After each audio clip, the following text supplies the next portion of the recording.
নফল কুরবানি মাসআলা 120 নফল কুরবানির হুকুম কি? হাদিস শরীফে আসছে নবী করিম সাল্লাল্লাহু আলাইহি ওয়াসাল্লাম একটি কুরবানির জন্তু কুরবানি করে ওই কুরবানির জন্তুর সওয়াব তিনি তার জামানার সকল সাহাবায়ে আজমাইন তৎপরবর্তী এবং কিয়ামত পর্যন্ত আগত সমস্ত উম্মতের আমলনামায় আল্লাহর হাবিব সেই কুরবানির সওয়াব ইসালে সওয়াব করে দিয়েছেন, দান করে দিয়েছেন। এর দ্বারা প্রমাণিত হয় নফল কুরবানি শরীয়তে এটি বৈধ উত্তম একটি পন্থা। 121 নম্বর মাসআলা, ওসিয়ত মান্নত ইত্যাদির নিয়ত ছাড়াই আল্লাহর সন্তুষ্টি অর্জনের জন্য কুরবানি করলে তার বিধান কি? এখন কেউ ওসিয়ত করে নাই, কেউ মান্নত করে নাই বা অন্যান্য কোনো কারণও নেই, এছাড়া অন্য নিয়তে কুরবানি করলে সেই কুরবানিটি মুস্তাহাব হিসাবে গ্রহণযোগ্য হবে, মতান্তরে নফল কুরবানি হিসাবে সাব্যস্ত হবে। এরকম কুরবানি করলে যিনি কুরবানি দিবেন তিনিও কুরবানির সওয়াব পাবেন এবং যাদের রুহের মাগফিরাতের জন্য কুরবানি করবেন তারাও ইনশাআল্লাহ কবরে শুয়ে এই নফল কুরবানির সওয়াব পেতে থাকবেন। 122 নম্বর মাসআলা, জীবিত ব্যক্তির নামে নফল কুরবানি করলে তার বিধান কি? জীবিত ব্যক্তির নামে নফল কুরবানি করতে গেলে তার অনুমতির প্রয়োজন হবে না, বিনা অনুমতিতেই কুরবানি করলে চলবে।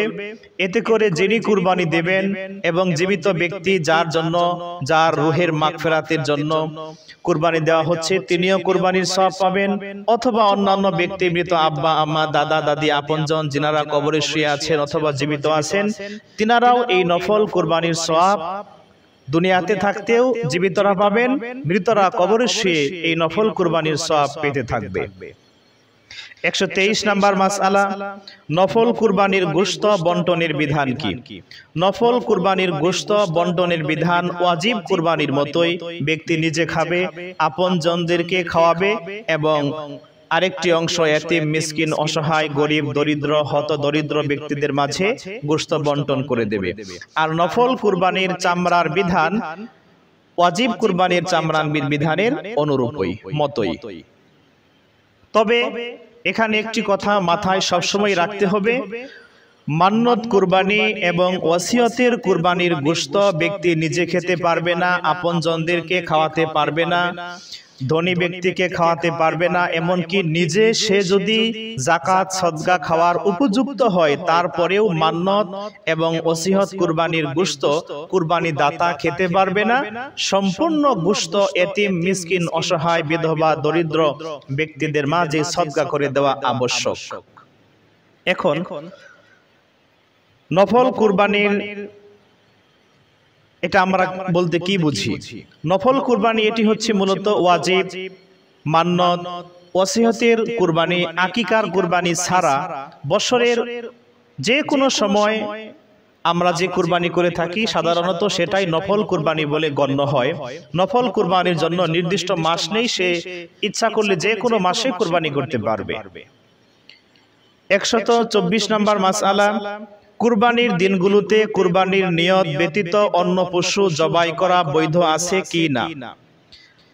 এই মাসআলার জবাব হচ্ছে কুরবানি দাতার সাথে তুলনা করে নয়, বরং একান্ত জরুরতে প্রয়োজনে ব্যক্তি ইচ্ছা করলে কুরবানির দিনগুলোর মধ্যে হাঁস, মুরগি, কবুতর বা অন্যান্য চতুষ্পদ প্রাণী জবেহ করতে পারবে কুরবানির দিনগুলোতে, তবে এটা মাকরুহের সাথে বৈধ হবে।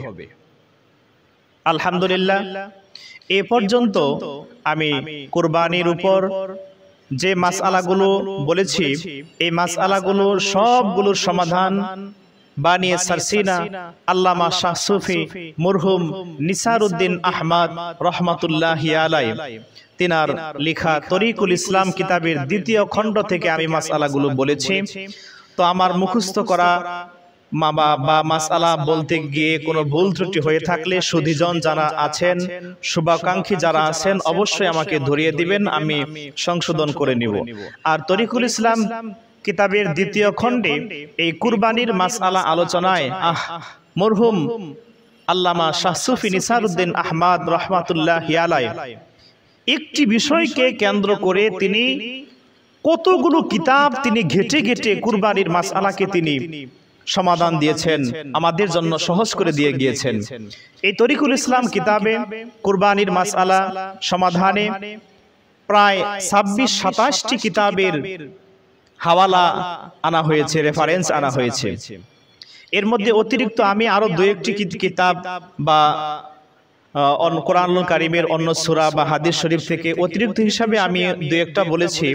যেমন তরিকুল ইসলাম কিতাবে কুরবানির মাসআলায়, অর্থাৎ আমি কুরবানির মাসআলার সমাধানে যে সকল কিতাব থেকে মাসআলাগুলো সমাধান দেয়া হয়েছে তরিকুল ইসলাম কিতাবে, সেই কিতাবগুলোর মধ্যে হচ্ছে প্রথমেই মহাগ্রন্থ আল কোরআনুল কারীমের সূরা মায়েদা, সূরা হাজ, সূরা আল কাউসার।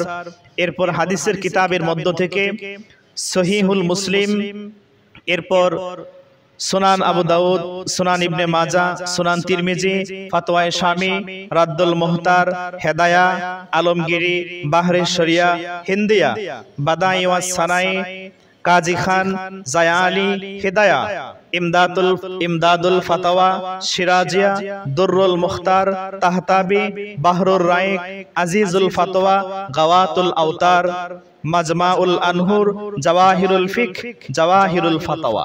প্রায় 26-27টি ফাতাওয়ার কিতাব, হাদিস, পবিত্র কোরআনুল কারীমের উল্লেখযোগ্য আয়াতে কারিমা থেকে আমাদের বানিয়ে সারসিনা, আমাদের রাহবার, আমাদের শ্রদ্ধাভাজন মুরব্বী আল্লামা শাহ সুফি নিসারউদ্দিন আহমদ রহিমাহুল্লাহ, তিনি কতই না কিতাব পড়েছেন। আল্লাহ রাব্বুল আলামিন আমাদের দাদা হুজুরের রুহানি ফায়েজ ও তাওয়াজ্জুহ আমাদের সবাইকে নসিব করুক। আল্লাহুম্মা আমিন।